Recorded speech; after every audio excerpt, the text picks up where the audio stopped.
Baladomélie, courte méditation exégétique. Bienvenue pour cette promenade exégétique à travers les textes que la liturgie nous offre dimanche prochain. Ce sont des paraboles pour cheminer dans la foi. Les petites histoires qui nous aident à regarder le monde autrement pour grandir et avancer sous le regard du Père. Dans la première lecture, le livre d'Ézéchiel propose une petite parabole, une petite histoire cachée. Techniquement, c'est plutôt une allégorie, c'est-à-dire une histoire qui en raconte une autre et il faut avoir le décodeur. Cette histoire, c'est celle d'un grand cèdre dont on prend une branche pour faire une bouture à côté.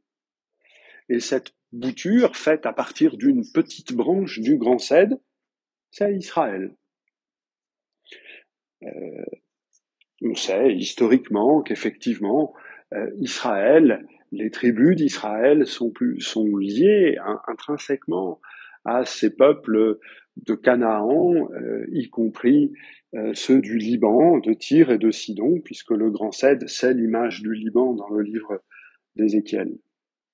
Cette parabole, cette manière un peu cachée, un peu codée de raconter l'histoire d'Israël, met en avant la petitesse du point de départ, mais par contraste, la grandeur de ce que devient le peuple de Dieu, qui porte des rameaux, qui porte du fruit, qui devient un cèdre magnifique.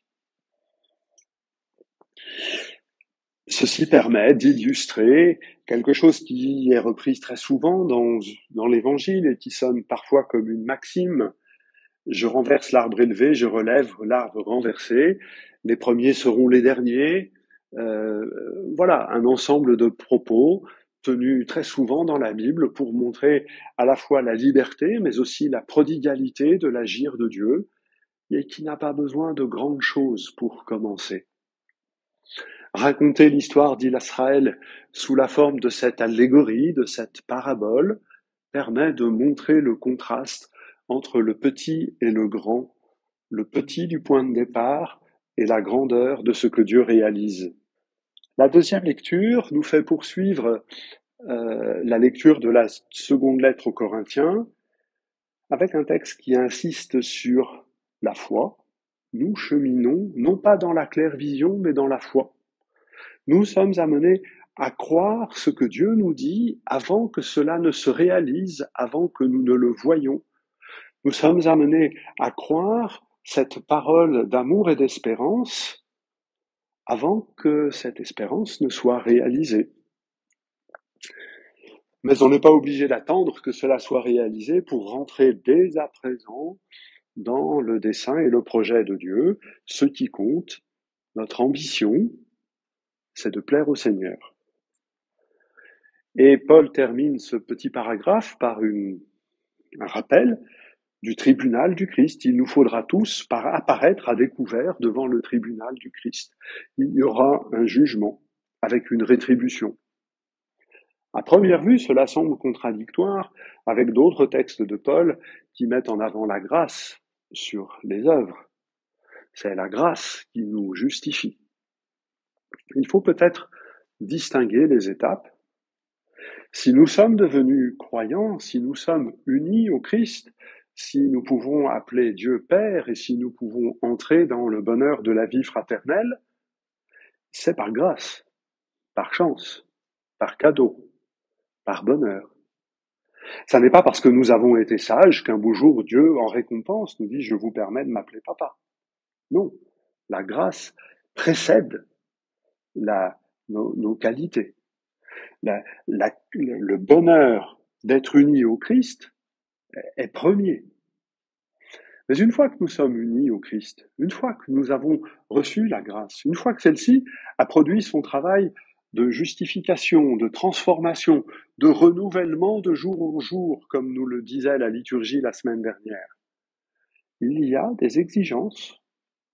Il y a des exigences. On ne triche pas avec la grâce. On ne joue pas avec un tel cadeau. Et Paul est toujours précis pour savoir où mettre les exigences. Elles ne sont pas la condition requise pour être unis au Christ, mais une fois que nous sommes unis au Christ, La gratuité oblige, la gratuité exige, la gratuité oblige de savoir tenir le cadeau précieux comme un cadeau précieux, et parmi les cadeaux plus précieux qu'il y ait, nos frères et sœurs qu'il nous faut respecter, protéger. Avec l'Évangile, on revient dans l'ambiance des paraboles, où nous avons la fin du chapitre 4 de l'Évangile selon saint Marc, la fin de ce discours en parabole, pratiquement le seul discours que Marc nous rapporte des paroles de Jésus, et ce sont deux petites histoires, deux petites comparaisons, deux petites paraboles, qui, comme celle du livre d'Ézéchiel, insistent sur la petitesse. On a semé une petite graine et on obtient un grand arbre dans lequel les oiseaux peuvent venir faire leur nid. Dans la première de ces deux histoires, on insiste de manière un peu différente sur un autre aspect de la semence, c'est que ça pousse tout seul. Une fois qu'on a travaillé la terre, une fois qu'on a semé, une fois qu'on a fait tout ce qu'il convient, que doit faire le cultivateur? Attendre que ça pousse. Et s'il voit arriver les premières pousses, c'est pas en tirant dessus qu'elles pousseront plus vite, il ne fera que les déraciner et les faire mourir. Le cultivateur, qu'il dorme ou qu'il se lève, la semence germe et grandit, il ne sait comment. Et viendra par la suite le temps de la moisson. Les paraboles offrent un discours sur le royaume de Dieu qui est contrasté, qui permet de dire un aspect, puis un autre. Les paraboles nous invitent à chercher. C'est quoi la semence qui fait grandir le royaume? Dans le discours, Jésus avait dit un peu plus haut qu'il est le semeur sorti pour semer, que la semence, c'est la parole. Le commencement du royaume, c'est une semence. La parole est une semence. La semence donne du pain après toute la chaîne de production, de travail. La parole donne du pain, puisque le semeur, va-t-on nous dire par la suite, va prendre du pain, le bénir, nourrir les foules, et puis plus tard encore, il prendra le pain comme on prend sa vie en main, et il dira « ceci est mon corps ». La parabole des commencements nous montre le commencement du royaume, et ce commencement du royaume suggère une fin, un homme qui prend du pain comme on prend sa vie en main, et dit « ceci est mon corps ».